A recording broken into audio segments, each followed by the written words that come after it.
Welcome to week 2 of the Post and Cocky Preview Show. I'm your host, Jeremy Sullivan, once again alongside the writer of the Post and Cocky, Ryan Mace. The Gamecocks traveled up to Charlotte this weekend for their season opener against East Carolina. The Pirates seemed to give them a little bit of trouble in the beginning, but Carolina came away with the victory. Yes, early on, Connor Shaw made his first career start for Carolina. Unfortunately, behind a couple of turnovers in the first quarter, they fell behind 17-0. Garcia came in the second quarter, and the troops kind of rallied around him.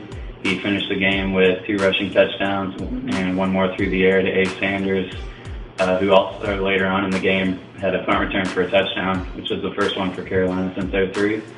And also Marcus Lattimore, he was steady as usual, had a 100-yard day, 3 touchdowns.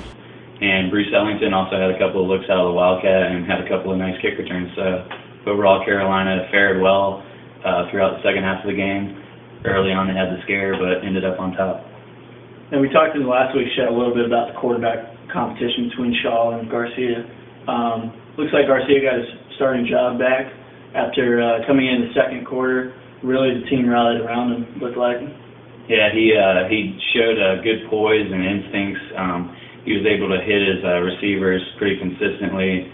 Finished the game 7 for 15, which isn't that good of a completion percentage, but he did look good. He made some good decisions, didn't turn the ball over, and he just overall looked like the leader that Spurrier's always wanted him to be. So hopefully can build on that going in next week against Georgia. Unlike Carolina, Georgia came away with a loss this weekend, discouraging loss to the 5th-ranked Boise State Broncos. Presumably a home game there in Atlanta, Georgia, in the Georgia Dome, in a 35-21 fashion. Do you think they're going to be fired up for this game after the loss? I think they will. They had a tough loss there to Boise State. They're kind of hoping to have more of a good start to their season, but this weekend is probably going to be the biggest game for both of these schools and should put the winner in good position for the SEC East race. And also, Mark Richt is on the hot seat in Georgia, so the outcome of this game could determine his future with Georgia. Definitely.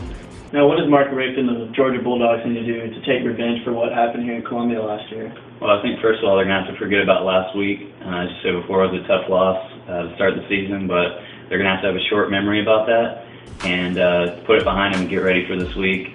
I think if they can establish the run early on, that it can help open up some opportunities later on in the secondary, where Carolina did look a little vulnerable last weekend.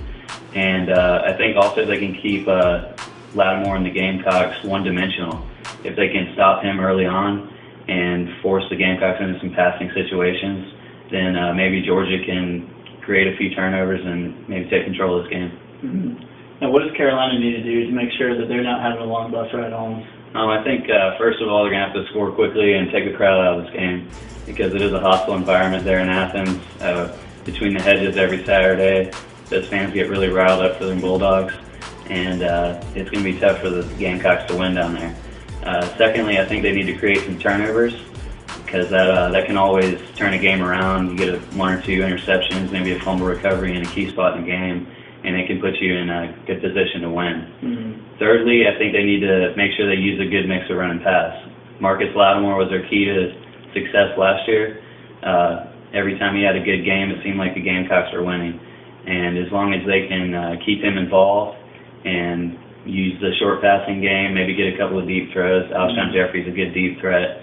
The Gamecocks should be able to have a lot of success offensively and have a good chance to win this game.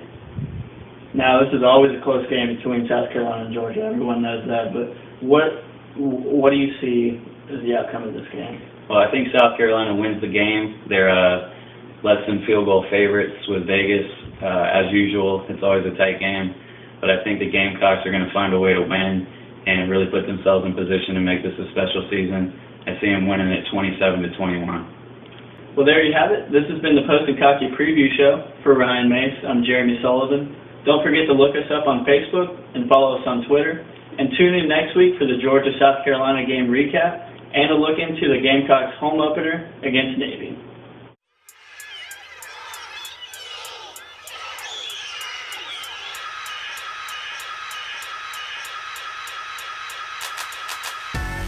Fresh Kid Z, Fresh Kid C, yes, Fresh Kid P, Fresh Kid T. Oh yeah, we back. Oh, and Zach Boone, by the way. Yeah, Jones. Yeah. City Band, and we pretty much amazing. Can we hear your new song, please? I got you. Hey yo, I once was a kid, all I had was a dream. More money, more problems. When I get it, I'ma pile it up. Now I'm